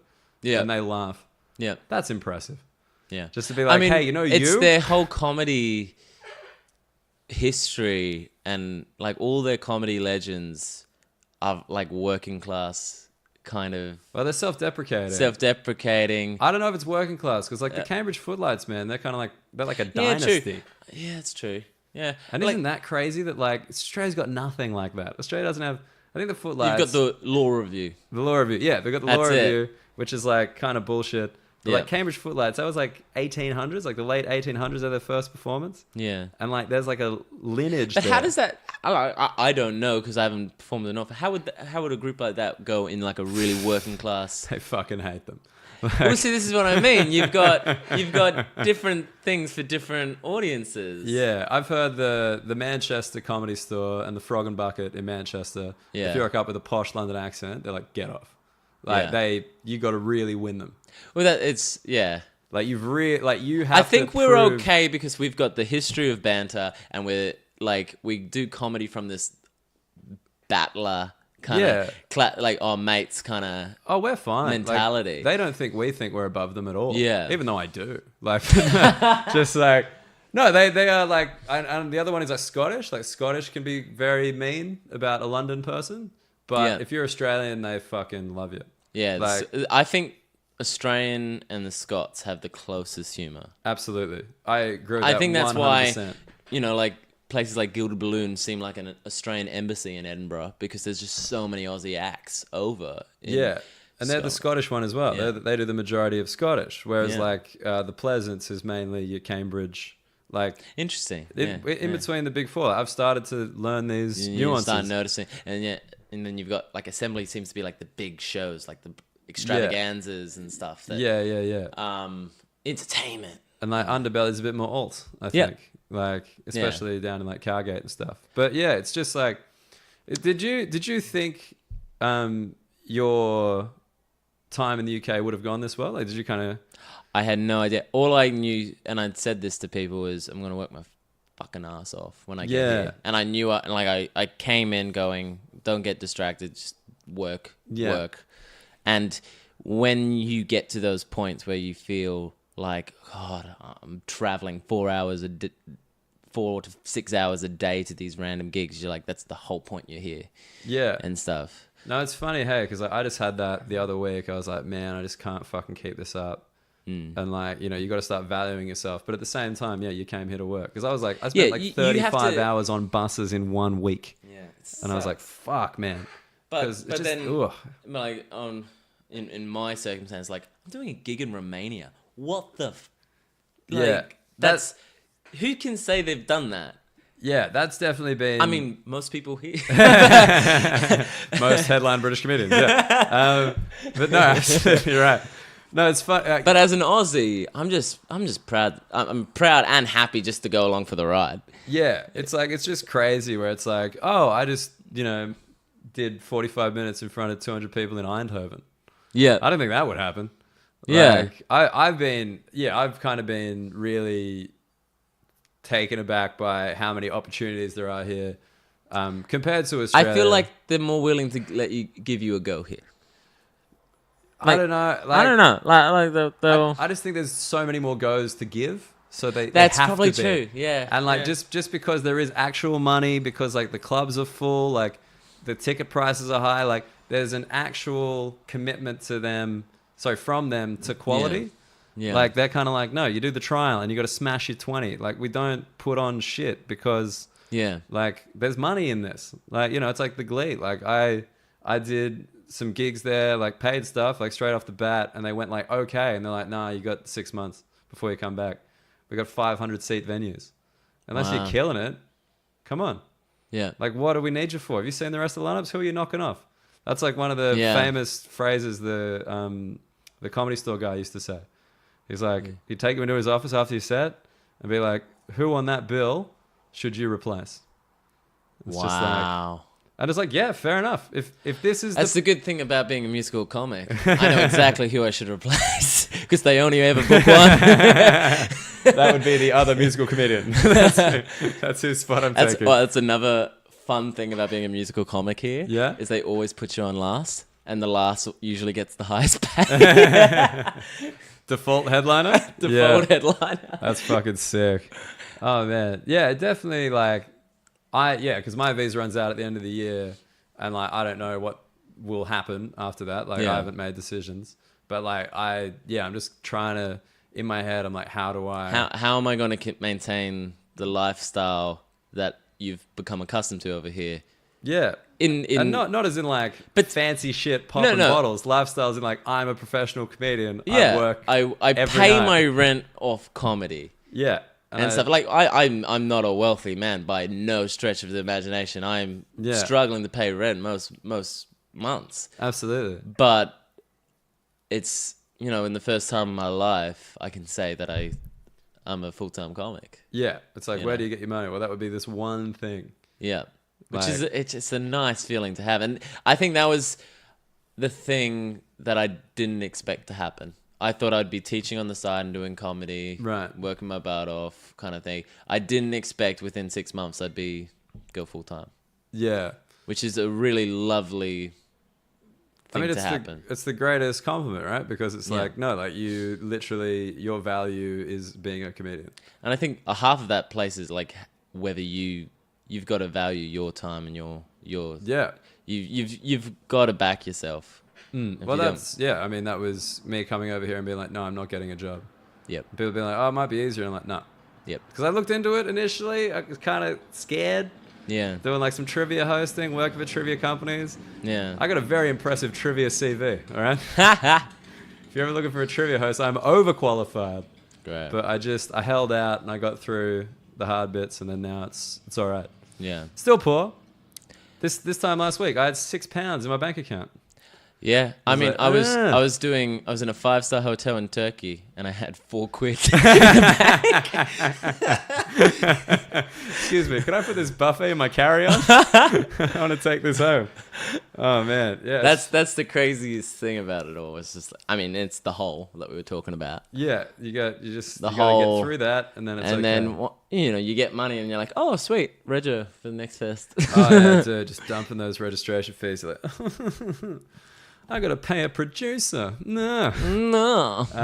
Yeah, it is just funny. Like, are you planning on staying forever? Is that like where you're at right now? I mean, like, let's ride this baby out. I can't foresee myself.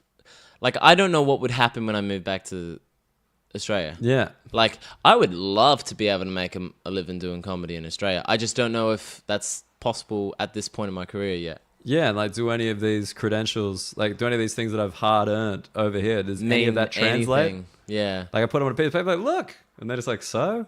So yeah, like 5-star Scotsman, what's that? Yeah. Like, is that like the advertiser?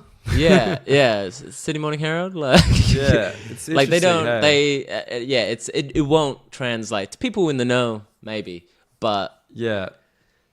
No, because I'm just kind of like, okay, so I can like headline over here. So I guess that means like I'm a headline comic in Australia, and it's like probably not. Yeah, no. Like, you haven't been here for 2 years. Yeah. What do you do? What are you doing again? Can you do a 7 unpaid? No.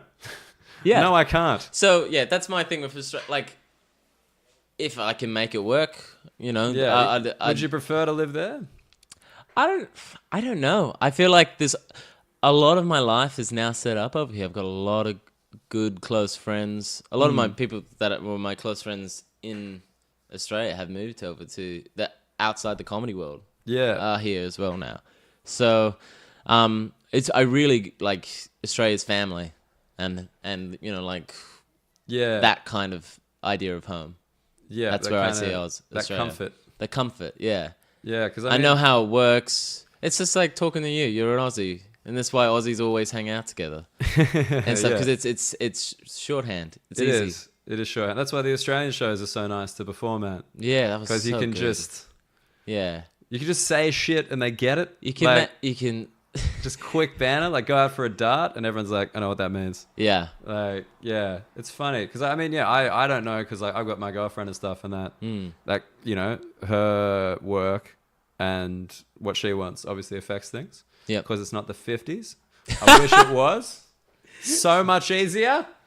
But yeah, so I'm just kind of like, I don't know. I mean, you're coming to a point in your career like I don't know how it's been going with your special and stuff like that, but comedy might be taking a different turn for you. You might be doing things online, and that might be where you're making your money. So, well, that's the thing. In Australia, it seems like YouTube is like really probably option A. Yeah, it's like, hey, can you make online Alex content? Williamson, yeah, Alex Williamson, Isaac Butterfield, Neil Kohaka, yeah. like they're the ones who are making money. Yeah, I've hung out with famous comedians in Australia, and they're all YouTube guys. They're the ones who get stopped in the street.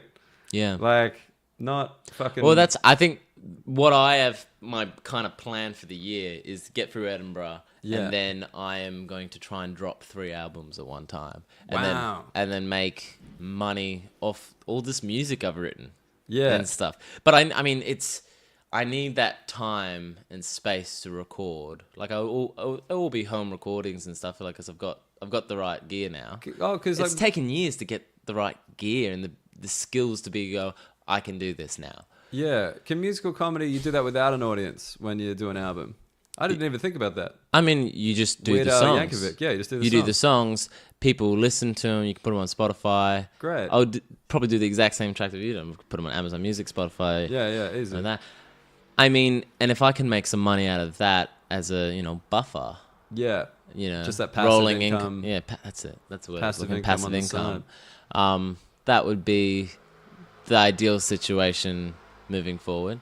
Yeah. Who knows if I lose a ton of money in Edinburgh, might not be possible.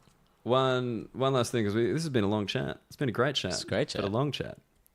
If you could do anything differently coming here, wow, what would you do? Is there anything that you'd change, or do you think you've nailed it? Hold on to my passport. Passport in the pocket, number 1. Step 1. Yeah. I mean, I think in my early few days doing more of those trial spots. Yeah. I think just signing up for because those. now I'm a year in. Now I need to. Now I'm thinking of I gotta do those spots because they're like little milestones in every comedian's career. Is like do the Comedy Store. Never done the Comedy Store. Yeah, but you haven't done a trial there yet. Haven't done a trial there yet. Okay. So maybe that. I mean, as a comic coming to the UK, that's what I would like. Yeah, you'd like that club. You gotta nail it. Yeah. Have your stuff ready for when it's go time is what I'd say. Yeah. So just you wish you kind of come in with that 10 minutes. That you're just like, I've got this fucking killer 10. I'll trial anyway. Let's go. Yeah. Let's just get into that. Yeah. I mean, it would just be an added kind of element to the work over here. Yeah. Because it's just another string to your bow. Yep. Yeah, definitely. I mean, and like I've done enough rooms and different crowds now that I feel like I could go into any comedy club and do a decent job. Yeah. But are you glad you kind of waited? Because like that means you haven't burnt the bridges, I haven't burnt the bridges yet, yeah. And then I can come in with a little bit more, like this, I've done this, and I've done all these festivals in the UK. Yeah, so like their expectations will be higher. It's not just like, this guy's in town and he wants to get up kind of thing. I get you. He's committed to it. Yeah, I think that's like, I think maybe I would have had like a harder run at Edinburgh first time round, but at the same time I just didn't have a show. Yeah. Like, so it would have been a bit of a waste of money. Like if I just was like, I didn't know what Edinburgh was until I moved here and realized, as you said, it's an industry huge. Showcase. Yeah. You're a mannequin in a window. Yeah. That's what it's about. Like, cool that you got crowds who like you, but it doesn't really matter. It doesn't really translate to even money. Yeah. Even if I know comics, I won't say who, but like who sold out their entire run and owed money. Yeah, and that's not uncommon. Yeah, It because I happens. mean, like the posters, flyers, all every expense adds up. All the bells and whistles. All the bells and And whistles. even if you're grossing like $8,000, still. I've always said Edinburgh is comedy uni, though. Yeah. You throw 20 grand down the drain for 3 years, and by the end you come out ready to work Yeah. with all the skills that you need. I mean, yeah, that's like pretty much exactly Uni. how it's worked for you. Yeah, Yeah. you've come out with your degree. 5 stars, baby. Yeah. High distinction. Sign me up. Yeah, I think, the one I would say, it's like, if you're here before you move here, Yeah. just do some trial spots then. Like, I think yeah. that's kind of the advice I've given a few people. Just like, get your 10s in. Like, Yeah, you know, just maybe feel the after crowd. Edinburgh, Yeah. working illegally. But like, you know, I don't think if you don't get paid, fuck You don't it. get paid. It's Yeah. fine. You just Yeah, and just like, and then when you are going to move here, you can be like, hey, remember that trial spot that you loved? Give me a trial weekend. And then maybe you can minimize the hole. Yeah. Like that gap when you're really struggling. yeah. Maybe. Anyway, man, Grant Busé. Thank you, man. Lovely chat. It's been lovely to jack off with you. You have no idea what we've been doing under this desk. It's been wild. And I've never been more aroused by a pineapple. Context. Context. Dan always says I look like a pineapple. Because he does. Only when I put my hair up. It's true. Yeah. And it's because you're very guarded. Where can people find you? I am doing a few shows. So Brighton Fringe coming up, 28th of May to 2nd of June. Hopefully I'll get this out by then. Apologies if I don't. That's all right. Greater Manchester Fringe, July 1. Lovely. 19th and the 20th of July, King's Head Theatre in London. Here we go. And all of August in Edinburgh. What's the show called this year? Grant Busé, Touché Busé. Touché Busé. And where is it this time? Gilda Balloon? Yeah, Gilda Balloon Staying at low. their new room called Patahus. That's cool. Yeah. And your Twitter, Instagram? At Grant_Busé. It's spelled abuse, like abuse without the A. Lovely joke. All right. The way we end this thing, you say cheers, mate. Cheers, mate. Fucking natural. Grant Busé, nailed it.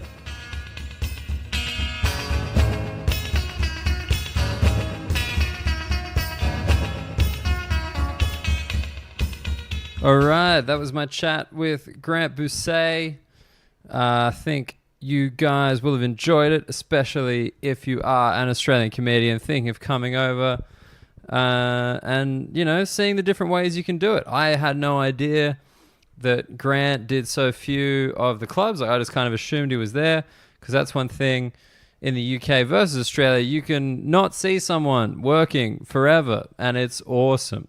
In Australia, like, if you're from the same city as someone and they're like professional or semi-professional as a comedian, you will see them every night, if not every second night. It's a bit claustrophobic, a bit fishbowly. But over here, you can, you know, see someone 3 nights in a row, then not see them again for 3 years. I've had other like older comedians that I've worked with just be like, holy shit, how long's it been? And I'm expecting them to say like, you know, a couple of months, 6 months. They're like, oh, I think like 2012. It's like, Jesus. These guys are just yo-yoing up and down the country every night because in the UK, there are pretty much gigs every single night. I mean, it's a Wednesday right now, and I'm shooting off to a pro show in a town that I've never heard of. And even when I'm in the town, I will still not have heard of it. That is the kind of town I'm going to. And everyone on that bill is a professional, and it's a Wednesday. So that is just the sheer number of shows on. I got to say, like, just having been in the US, like, it's interesting how quickly you change. Like, I definitely felt in the US, I felt like a UK comedian with an Australian accent doing shows, and I had to kind of readjust to American people because they are not used to the accent, they're not used to the pace, they have no idea what the European Union is. Not that they really need to, I guess. Like, I didn't know. Well, I knew what the European Union was. Right? I'm not going to do that thing where I'm like, no, Americans are great. They're not dummies at all. They are a little bit dummies when it comes to Europe. But I think as Australia, we've just got a position in the world where we spectate, you know? Like, we kind of keep up on everything because we're kind of away. We're like a spectator in all the global things. So we kind of have a rough idea of everything that's going on. But we have no idea how it feels. Is that deep? I don't know. I'm running late for a bus, but if you enjoyed the Union Jackoff, make sure you get around us on Twitter at the Union Jackoff. You can get in touch with me at Dan Muggleton. If you message me, I promise you I will reply. And if you're an Australian comedian thinking of coming over to the UK and you've got more questions, get around our social media and ask them there. I will do my best to answer them on next week's podcast. All right, team. Good to hear from you. Hope you're having a good one. If you enjoy the podcast, chuck us 5 stars on iTunes. Get around my special on Amazon Prime. And that is it. The plugs are over. The episode's over. I'm catching my bus. All right. Cheers. Bye.